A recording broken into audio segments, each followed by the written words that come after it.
Aiwa. Namazo nditamba tsvina wakomana kubva ndashaya kanadze.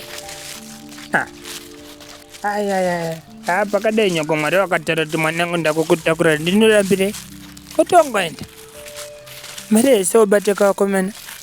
Aiwa, kubva zvitongo zvemishongo dero.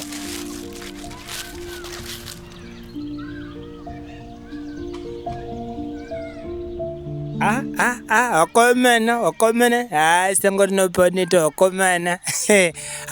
Rime nhasi tokumwa upiko. Ibva pana pamani. Nai. Hapana doro nhasi panamo. Tunwa bia ripi, hapana mari. Ndiripira kuda kunwa pasina mari. Haina ndisarudzi kachaso makaso zambezi chero zvichingodhaka chete. Zabia. Shamari, kana pasina mari hapana mari shamari. Nai. Iwo unogoenda kudoro samba chawakabata ndawa. Ibva pamani. Stabia. Inodaka kuti stabia une mari yacho. Kana usina mari yacho una kana option. Iwo itodzokera kumba. Madzishe. Ipaiwo vanotambura. Hope dzotobata muchima vanoshaya. Doro kana munorinwireko doro kana musina mari. Kana uchida zvedoro tsvaga mari shamari. Mari kunetsa mazuva ano. Aiwa, paribo. It's okay. Mangona ndiniwo. Dai mukachaya naro doro irorero. Kagoti rokopisa. Nyamkoshe vanhu. Keta we maniwe. Musoro pangu. Karombe kemunhu. Kanondisvota kamufesa.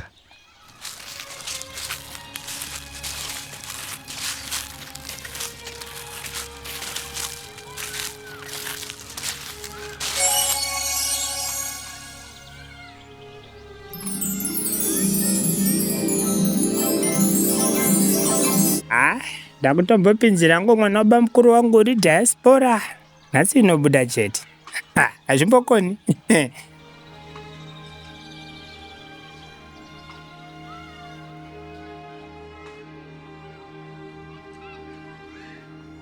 Mwana mai angu, kwakanaka here nhasi kwawandifunga kudai? Vari sei havo vamwe kuZimbabwe? Mwana wamai, hakuna kumira musha kuno, pafamba mhepo. Baba wadu na mgome wachitema une wakamedza demo. Zvino ipapa parudiwa mari yeoperation.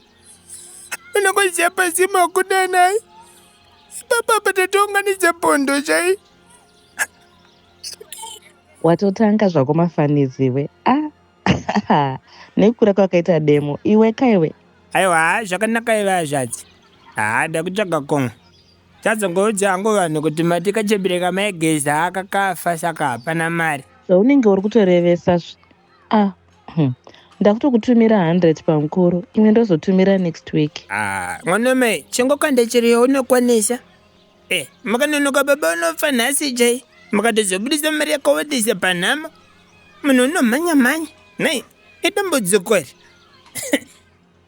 Usatambe nerufu iwe.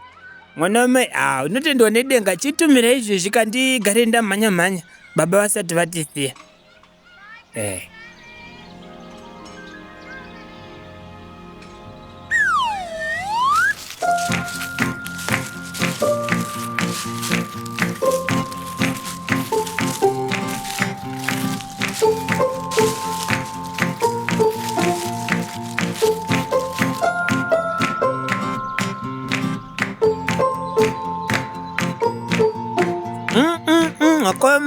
Wakomana.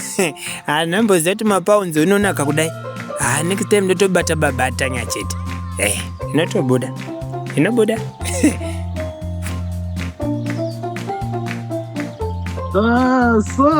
Solo my best friend. Solo unonepimarotenga mazibhiya zvesai. Wanguti nyapa mukuru watodzoka wanunodai. Solo Stina. Solocious. Solo. Uyatinwe bia tese solo. Kana uri sewe ndini ndambata nyarara zvako. Wandifairira kare apa. Solo, ona wakutondifambere uchadaro iwe. Yokusunga ukada kuonerera. Kana shamari kana uchingo wandidhakastereka unenge watosera zvitori nani kana kutogesa maoko kana kugesa mazino pane kupa iwewe. Ibaba, weunhuhwa wetemakonzo wotitsira mumvura.